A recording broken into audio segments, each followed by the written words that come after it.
It has been 1 year since one of the most contentious presidential elections in recent history, and it's no secret that political polarization still runs deep.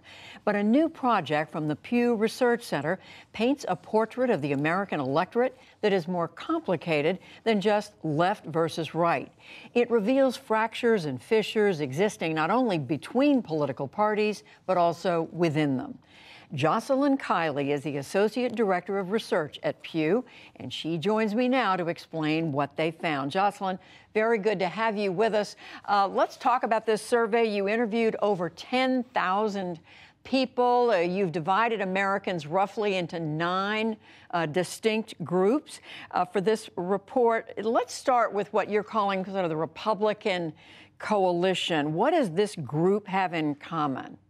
Sure. So 4 of the 9 groups we found are clearly Republican-oriented, and they identify as Republicans. They back Donald Trump over Joe Biden in 2020, and they're united in some of their political values, right? Faith and flag conservatives, committed conservatives, populist right, and ambivalent right are the 4 groups and their names.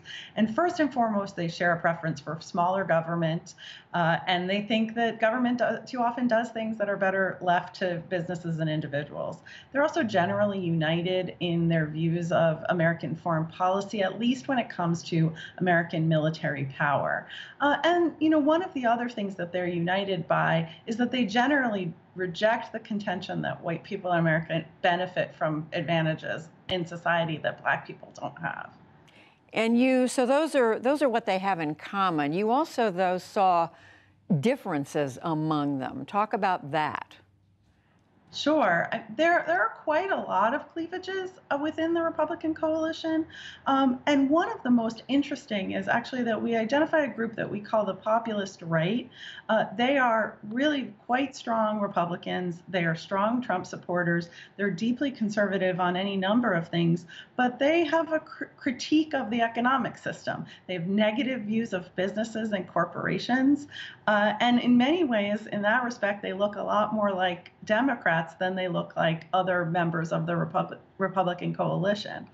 We also see some divides when it comes to social issues. So, traditionally, social conservative positions like lacking support for same-sex marriage, or we've seen that traditionally Republican groups oppose legalized abortion. We see some divisions within the Republican coalition on these questions. And then when it comes to foreign policy, we see a couple of groups where the Republican groups saying that the U.S. should go it alone in foreign policy, but we see 2 of the 4 Republican groups really saying that working with allies is really essential.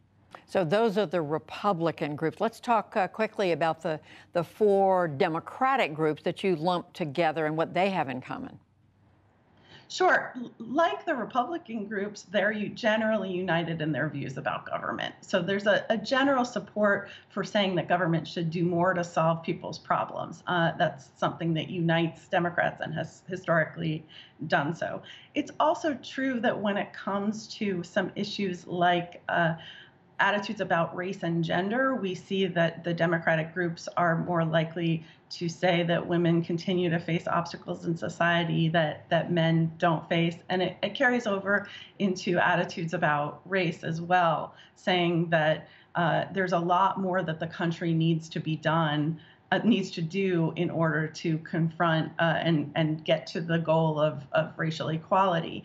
They're also generally united on economic issues, at least with respect to saying that the economic system is not fair to all Americans, and they generally support raising taxes on wealthy people and businesses and corporations. And now what about where Democrats differ? What are the big areas of disagreement?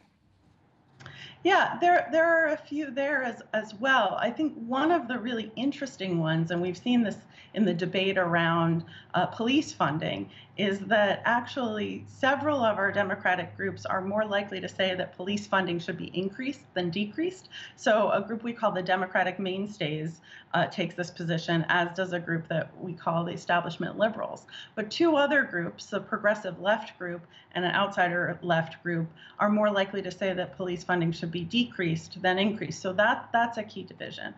We also see, even when it comes to attitudes about climate, Democrats are largely united in seeing that climate is an issue. They all identify it as a major problem for the country. They tend to say that that the party and the country should prioritize the development of alternative energy sources.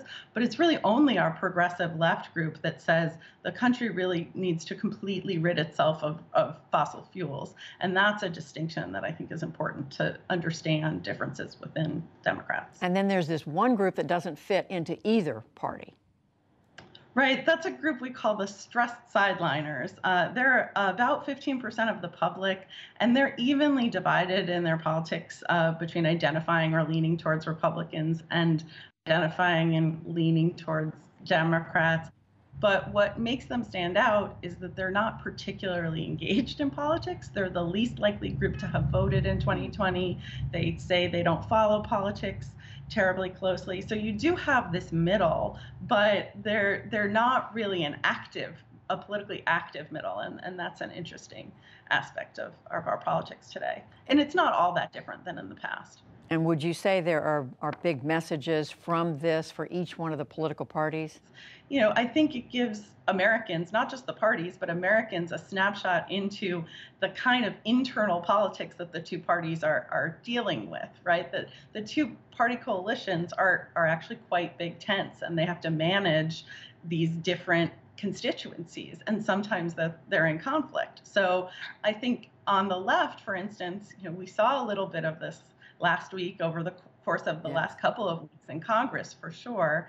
And I think you can see this the differences between the progressive left and the Democratic mainstays, you know, really are sometimes hard to navigate. And there are dynamics on the right that are similar in that way. So 3 of the 4 Republican groups are quite positive about former President Trump, but then the ambivalent right really stand out in that respect. And so, you know, coalition management is a really important thing for the parties. And I think it's also an important thing for the American public to understand that often we talk about Republicans and Democrats and how polarized we are, which is absolutely the case.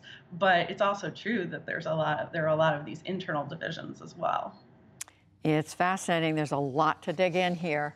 To see for those of us who love politics and are so curious about it. Jocelyn Kiley with the Pew Research Center, thank you. Thank you. And to find out which group shares your views, you can take the Pew quiz on our website. That's at pbs.org/newshour.